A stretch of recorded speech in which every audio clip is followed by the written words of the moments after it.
ස්වාමීනි, ඔබ කොපමණ කල් මා නිතර සිහි නොකර සිටින සේක්ද?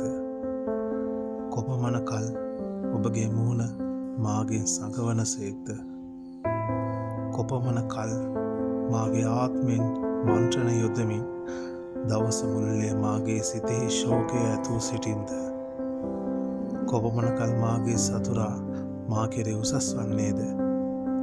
මාගේ දේව ස්වාමීනි, මා සලකා මට උත්තර දුන මැනව. මරණ නින්දට මා නොපැමිණ පිණිස මාගේ ඇස් එළිය කළ මැනව. නැත්නම් ඔහුගෙන් ජයගතිබී මාගේ සතුරා කියන්නේය. මා චංචල වන කල මාගේ එදිරිකාරයෝද ප්‍රීතිවන්නෝය. ඒත් මම වනාහි ඔබගේ කරුණා විශ්වාස කළමි. මාගේ සිත ඔබගේ ගැලවීමේ ප්‍රීති වන්නේය.